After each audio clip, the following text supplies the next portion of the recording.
of the COVID-postponed anime has returned to us, and it is Cardfight Vanguard making a triumphant step into a new world of anime with its newest season, IF Extra Story. And we're here to talk about this first episode today, boys and girls. But before we go into it, I should probably give a quick recap of my thoughts going into this.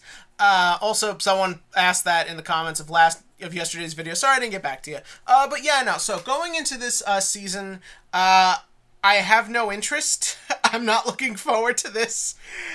And I don't really care about any of these characters or the idea of turning Cardfight Vanguard into a magical girl show. But this is very important. I was not looking forward to V-Series either. I was not looking forward to revisiting these characters. I was not looking forward to revisiting this plot line. None of that interested me. But it wound up being pretty damn good. A little misstep here or there, but all in all, I really liked V-Series. And then we got the Shin prequel, which a lot of people were kind of like, wait, what? Why? But despite a misstep here or there as well, that was also really good. So when going into this, you gotta kind of remember, this is now a franchise that just kind of takes your low expectations and just shoots them in the face. So yeah, going into this, I've decided to go in open-minded and just accept whatever comes my way and take it from there. And as far as that goes, there's some positives here. First and foremost, let's talk about the way the episode starts, because I think the episode starts on a positive note. There's one big sin I think it commits, but we'll get into that a little later. So, the big thing to note is that I love the atmosphere. I love the way the first few minutes sets itself up. It feels different from what we've gotten before. It feels like it has this uneasiness to it, this kind of spookiness to it, this atmosphere to it. Stuff Cardfight Vanguard really hasn't gone into. Most of the time, it's always, cray, cray, cray, but it's not super threatening, because we want you still like cray. But here it's like, no, the castle is kind of creepy, and the way that there's not a lot of music, the way it's very quiet in the first few minutes of this episode, that does a really good job of establishing this sort of uneasiness, this sort of fear, this mystery. I like that Ibuki is in this point in his life where he kind of wants to get himself back on track and just be a normal guy.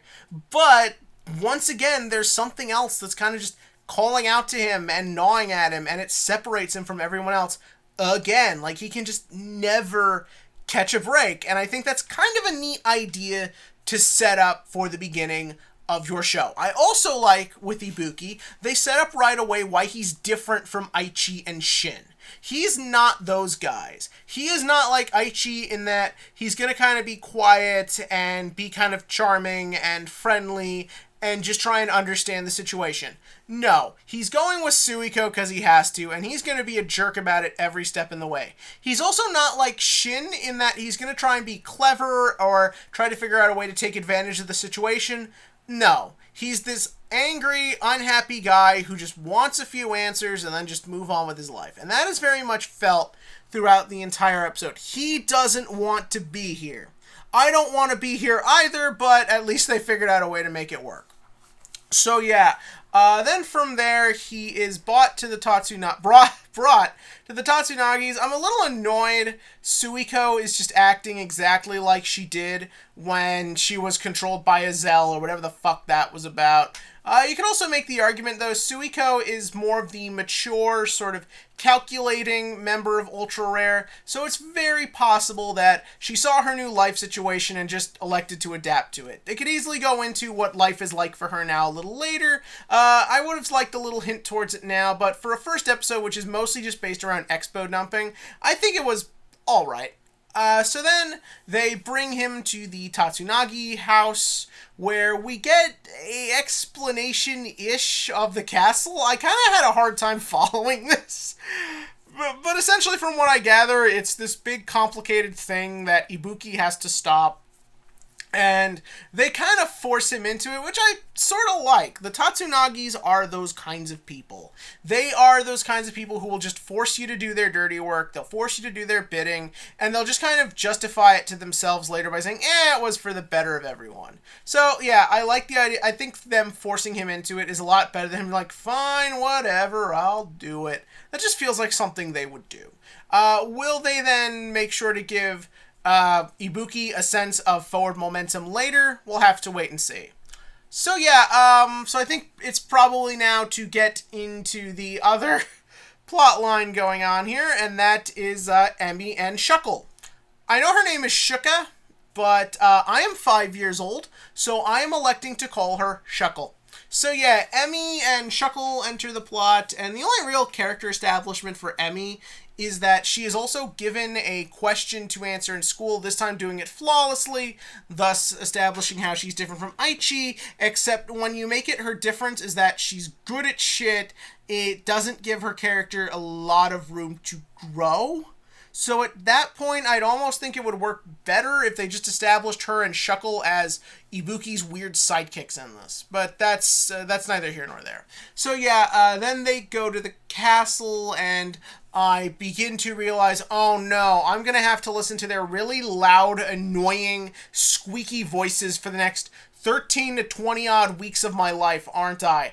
Yeah, I don't like either of these voice actors, and I seriously don't fucking like their performance. So yeah, then they go to the castle where we encounter the problems. We are officially in where this goes wrong. So they go into the castle, and all that buildup I was talking about is just destroyed in 1 second because the opening bit is Morikawa, a character who has been established as a joke. And even though, yeah, in V-Series they gussied him up, the thing is when you open with Morikawa as a serious villain, it just totally kills all the tension. Then we get the next problem. Emmy and Shuckle are magical girls. They turn into magical girls, and like Morikawa just brings out his units, and like they just summon the units to fight the magical girls. Vanguard units aren't anything important now, they're just fucking henchmen. So then Emmy and Shuckle beat them in a very quick whatever shot. Morikawa is forced out of the show, hopefully forever, and it's bad and I don't like it. Then they go up to the next part of the castle where we see Aichi, who is in Alfred cosplay. Interesting choice. And they summon Blaster Blade to fight him. They do nothing with the concept of Aichi as the villain. But I do like that they don't waste a lot of time in it. Suiko is just like, oh yeah, Aichi's been taken over by this guy. And it's an alternate dimension Aichi, because for some weird reason, Emmy needs to be an alternate dimension Emmy. Why? Nothing in this really needs her to be alternate Emmy. Especially considering where it goes. So then in a really, like, poorly done action scene, Emmy and Shuckle get beaten. We get an Emmy butt shot, or kind of an Emmy butt shot. Take that how you will. And then they go off, and it's revealed they've been flung 3 years into the future, as is Ibuki, thus means we're in the Chrono timeline, and this is messing with the events of G. After they went through all the trouble of making us care about Chrono, after doing the whole Shin prequel, which was to lead to Chrono, we now get this, which also feels like it just exists to lead to Chrono, because now Ibuki has the Gear Chronicle deck, and it's just like, why? And this brings us back to the point the point of the problem with the opening shot is we're reusing something that worked. In the first set of V episodes, I really liked the bit where Ibuki wakes up in a cold sweat, vulnerable, naked, afraid. And the thing is, they repeat it here, not because it really narratively makes any sense, but just because they know it'll work because it worked last time. I'm a firm believer that one way you can tell when a show is going bad is when it starts cannibalizing its own ideas. That is what essentially happened here. They just took an idea that worked last time and figured, well, if we throw it in this time, it's bound to work again. And it sort of does, but it just makes me think about a better episode and a better set of shots. We're getting a little long, so I'm not going to really talk about the future Ibuki this episode, since next episode is where he's going to get his chance to shine. Just know I'm not really looking forward to it. But yeah, no, that was this episode, and I felt weirdly let down, even though I should have. But we'll see. Like I said, the other two seasons had missteps. There were problems, but they fixed them, and they wound up being better for it. So we'll keep up with this a little longer. We'll see how it goes, and we'll take things from there. But yeah, give me your thoughts about this episode in the comments section below. If you're looking forward to this, if you enjoy this, totally fine if you like the thing the whole way through. And as for the Vanguard question of the week, the featured card was the Grade 4 Ult Mile, which sounds like a horrible idea, but they did it anyways. And just a curious thing as an Ult Mile player myself, are you looking forward to more Ult Mile stuff? Do you like the new Ult Mile stuff? Because I do. It looks fun as hell. But tell me that below. And as always, click to like, click subscribe, and join me for next week as we keep moving forward and hope for the